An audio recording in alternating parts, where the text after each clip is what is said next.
Every father wants his son to avoid danger. But Solomon didn't stop with warnings. He asked a bigger question.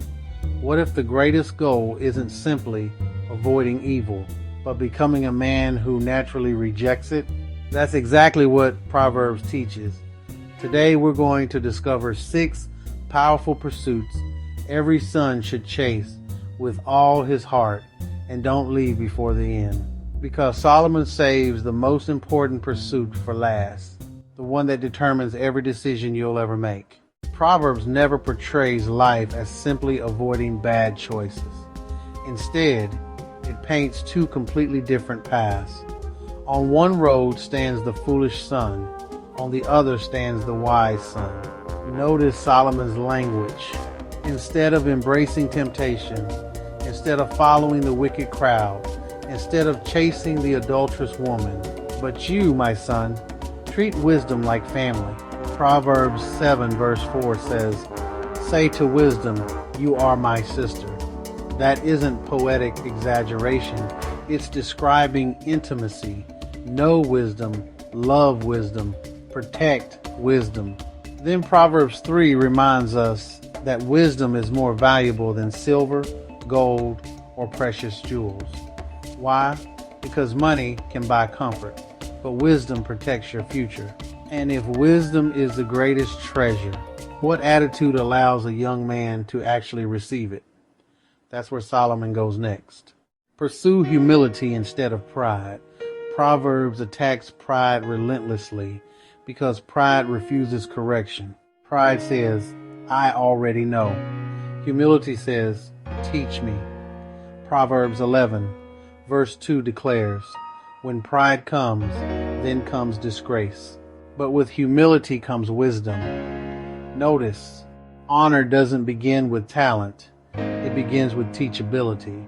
That's why Proverbs 1 verse 7 says, "The fear of the Lord is the beginning of knowledge, not the end."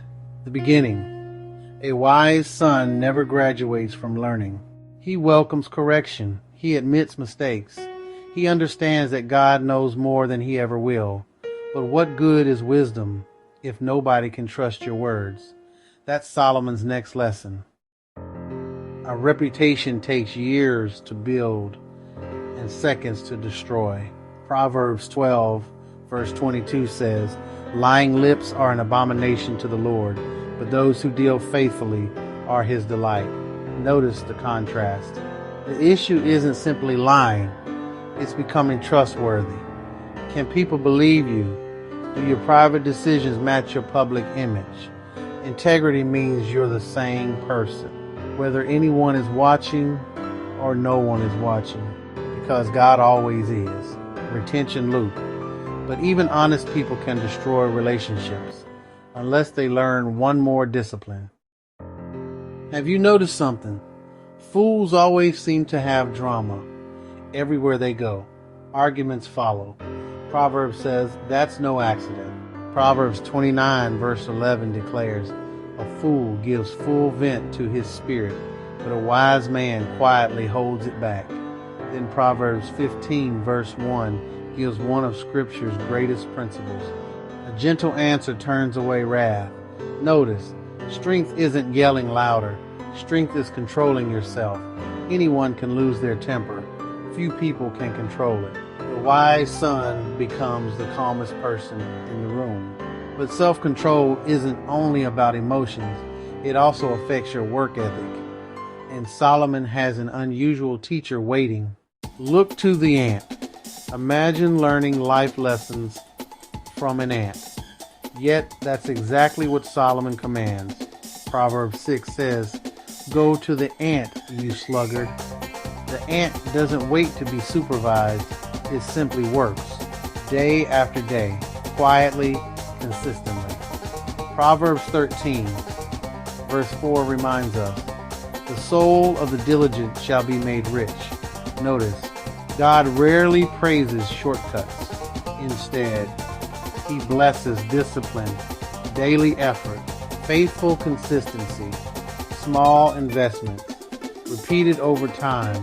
That's how both character and success are built. But none of these pursuits matter unless one final battle is won first. And this may be Solomon's greatest lesson of all. Guard your heart. Here's Solomon's conclusion. Every sin, every temptation, every lie, every act of violence, every foolish decision started somewhere, not in the hands, not in the mouth, not in the feet. It began inside the heart. That's why Proverbs 4 verse 23 says, above all else, guard your heart, for everything you do flows from it. Did you notice those words? Above all else, nothing ranks higher, because your heart becomes the source of your words, your friendships, your marriage, your career, your worship, and ultimately your destiny. Guard what enters your mind. Guard what shapes your values. Guard what captures your affection, because eventually your life follows your heart. Become the wise son. The Book of Proverbs isn't merely a list of sins to avoid. It's a blueprint for becoming the kind of man God designed you to be. Don't simply run from evil. Run toward wisdom. Choose humility. Live with integrity. Become a peacemaker. Work with diligence. And above everything else, guard your heart, because the greatest victories in life are won long before anyone else ever sees them. One final question. If Solomon were writing Proverbs today, which one of these 6 pursuits would he tell you to begin practicing first?